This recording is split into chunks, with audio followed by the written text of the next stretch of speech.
'Twas the night before Gen Con, and all through the house not a creature was stirring, except for Rob Milanovich of This Board Game Life, because he's doing a podcast.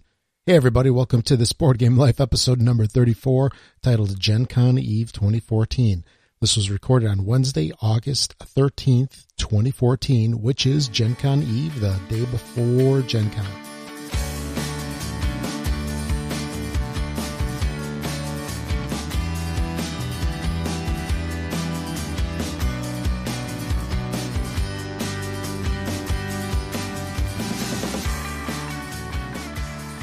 Thanks for joining me once again. I'm happy to have you here with me for episode 34. This is going to be kind of a quick little show, as I just want to go over some of the titles that I'm looking forward to over at Gen Con, although there are a couple of criteria for things that I'm going to be talking about here in this show, and that's basically going to be that the games that I'm going to be talking about, first of all, they need to be sold at Gen Con. So if they're going to be kickstarted soon, if they're demo only, if it's SN release, whatever the case might be, it's not going to be in this list. So these are basically going to be games that should be at Gen Con or definitely will be at Gen Con. They also need to support at least 2-player, although there is one game that I believe is going to be an exception to that, and also that it's a game that I don't have already, because there's a number of titles that are going to be out there at the show that were released recently, but I have them already, so I'm not really going to talk about it. So these are ones that I'm going to be basically looking at and really interested to find out, because they're going to be new titles. So before I get on with that, I just want to make a quick mention. Make sure to follow This Board Game Life on YouTube. That's youtube.com/thisboardgamelife. And also on Twitter. The Twitter handle, or whatever you want to call it, is at @TBoardGameLife. @TBoardGameLife. All right. So let's get on with the first title. Okay. The first one here is a new game from Carl Chudyk. It's called Red. Pretty simply, that's just the whole name right there, just Red. This is a brand new game that he's basically worked with co-designer Chris Cieslik of Asmati Games. And this is a game that just recently had a print-and-play version available on Board Game Geek. It's a little card game, only has 49 cards, it plays 2 to 4 players. It looks like a pretty sweet little game. I definitely could do the print-and-play, but I believe the regular game is out for only like $10. They're not going to have very many copies, so hopefully I'll snatch a copy real early. But I'd like to have a legit copy, one on really nice playing cards instead of the cheap print-and-play stuff, cardstock or whatever that you would do at home. So basically, this is just a little game. It's got 49 cards. It's a bunch of different colors. Basically, the colors of the rainbow, numbered 1 through 7. And each hand takes about 5 minutes or so to play. And if you really like Carl Chudyk's games, definitely check this out. It looks to be a winner like a lot of his other games. Moving on, next one is Subdivision. This is the new game from Bezier Games. This one plays 1 to 4 players, so it's cool that it has a solo playability in there. And if you're familiar with the previous game that he had, Suburbia, this is kind of a little bit of a spin-off of that game, where you're going to be doing your little city building stuff in a subdivision. This is a game that looks pretty interesting. I like Suburbia. I definitely think I would enjoy this game, so I'm definitely interested in picking this one up. Now, another one that is pretty darn getting a lot of attention is Five Tribes. This is the new game from Days of Wonder. They seem to come out with like one big title every year or so. And this is by Bruno Cathala, plays 2 to 4 players. The whole game looks really nice. It's got the amazing, amazing Days of Wonder production, bits and so forth. I'm definitely interested in this game. Bruno Cathala is just a fantastic designer, and a lot of the stuff that he makes is really, really good. So I'm interested in checking this out. I don't know if this one's going to be an instant buy for me, but it's one that I'm definitely interested in. It just looks pretty cool. Just the bits and all, and kind of like what I've seen on BGG. Then moving on, Samurai Spirit from Antoine Bauza. Now, this is a game from FunForge, plays 1 to 7. Wow, that is that's quite a spread there. And not too long ago, he posted something up on Twitter, basically saying that it was something like it's not as hard as his other release recently of the Ghost Stories games and all. But I guess it's going to be a cooperative game. It's going to be pretty tough, and I just love his games as well. This is pretty much an instant buy for me. I'm definitely going to try to see if I can snag a copy of this thing while I can. Again, it's a co-op game where you're basically going to be, every player is going to be a samurai defending a village surrounded by bandits, and it looks pretty darn cool. Moving on. Next up is Alien Uprising. Now, this is a game that was up on Kickstarter, and it was one that I wasn't too sure about, and I actually didn't back it or anything. And now that it's out, I'm finding myself kind of interested in the game. It's a game from Mr. B Games, designed by Sean Brown and Richard Launius.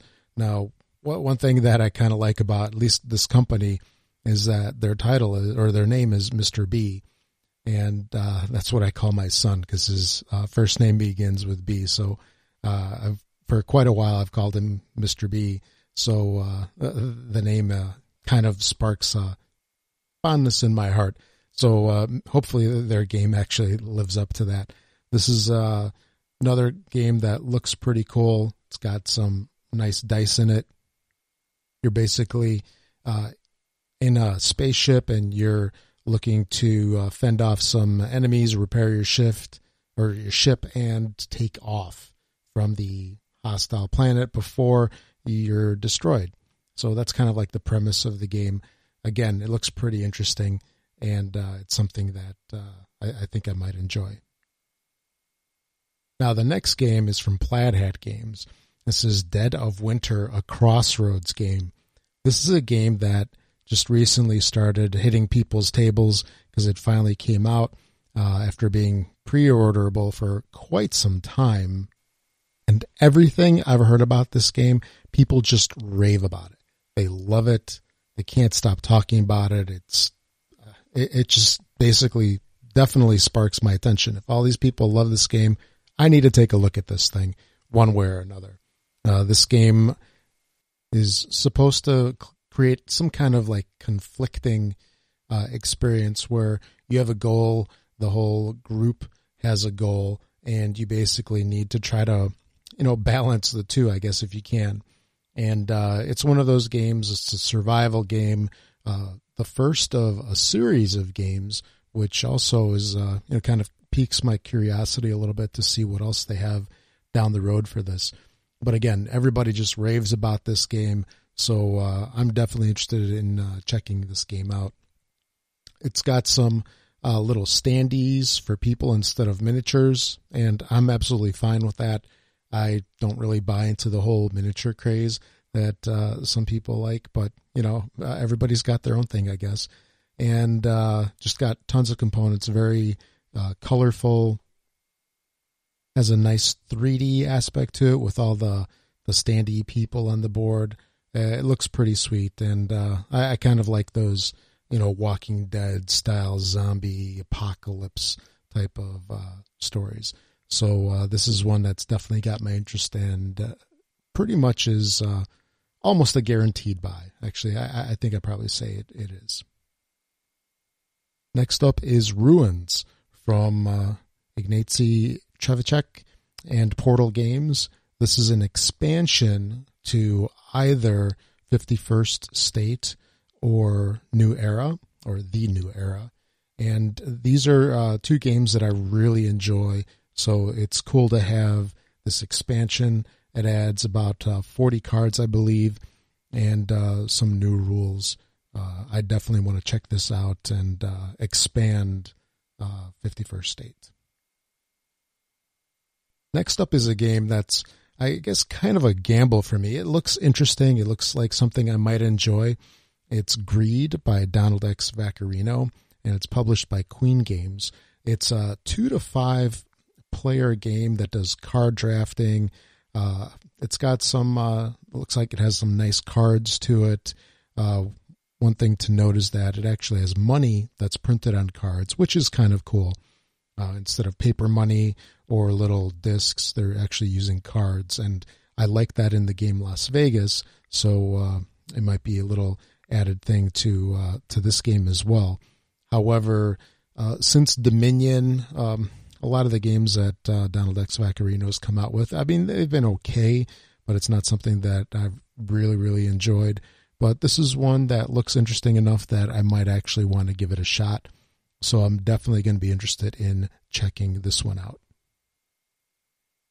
Now moving on to the next one, that's Car Wars from Steve Jackson Games, following on the success of the Ogre campaigns that they've done, primarily that huge Kickstarter that they've done with the big box Ogre set, and then they recently followed it up with the little baggy version for $3. Car Wars is coming out in 2 formats. There's going to be a bigger boxed version, not as big as the Ogre one. I mean, it's going to be like a normal sized package, essentially. And there's going to be a little one as well, I guess, kind of along the lines of the little Ogre package. So this is a game, again, that a lot of people have a ton of fondness for as this game came out. Wow, probably, it was early 80s. So that's, about 35 years or so since it came out. And I definitely want to check this out. I don't know if I'll be interested in getting like the full set, but I figure if the little baggy version is $3, you can't go wrong for a game. So I'll definitely be checking that thing out. That's Car Wars. Pandemic Contagion is another game that I'm really interested in. This is from Z-Man Games. It is it's in the Pandemic series line, whatever you want to call it. It's a little bit of a different game because you're going to be doing Pandemic in reverse. Instead of trying to stop a disease, you are the disease trying to proliferate yourself. I immediately think of the mobile game Plague when I hear about this game, and it looks pretty interesting. It's a fairly small game, plays in about 30 minutes. I figure that something like this you can't go wrong with because the rest of like the Pandemic stuff has been pretty darn good to date.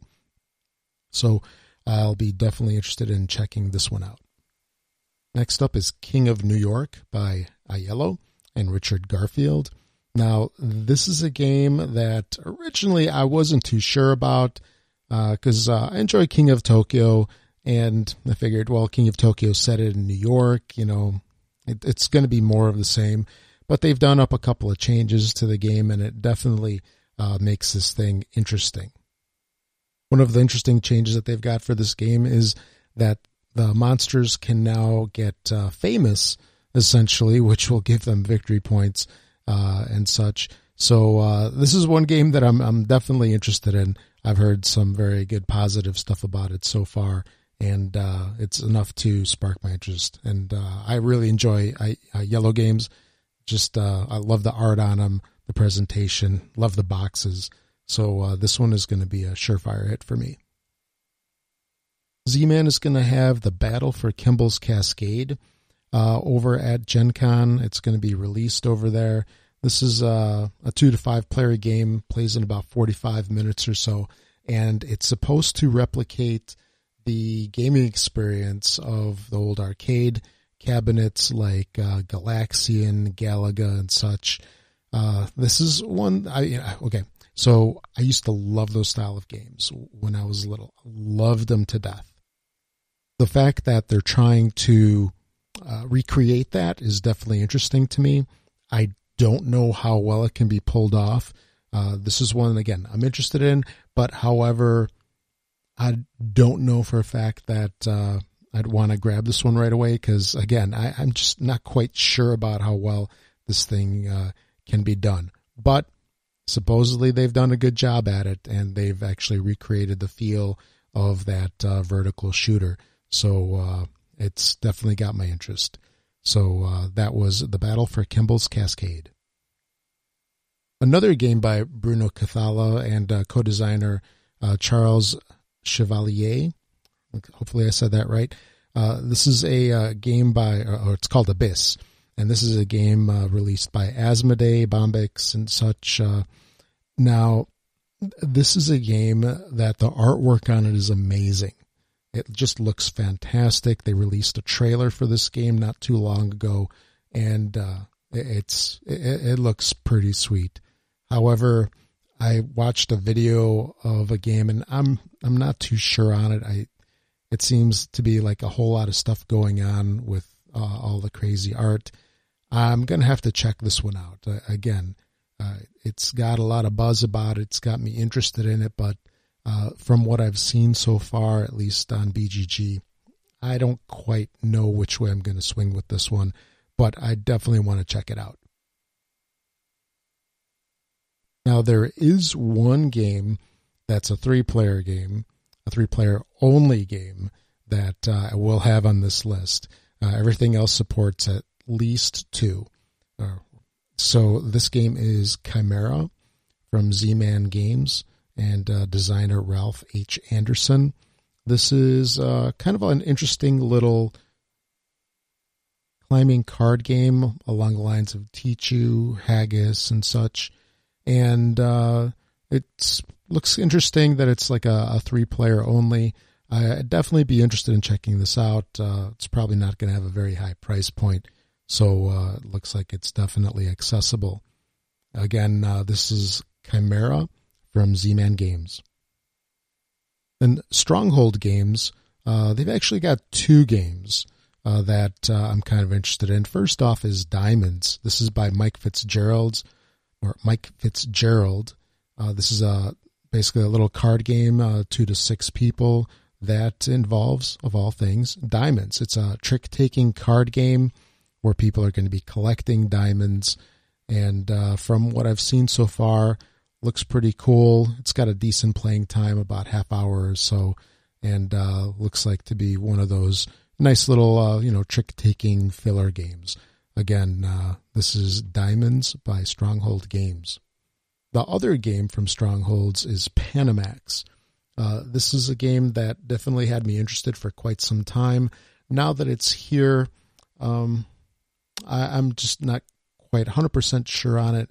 I definitely want to check it out over at Gen Con before I make any decisions on it, but I'm sure it's going to be pretty darn good.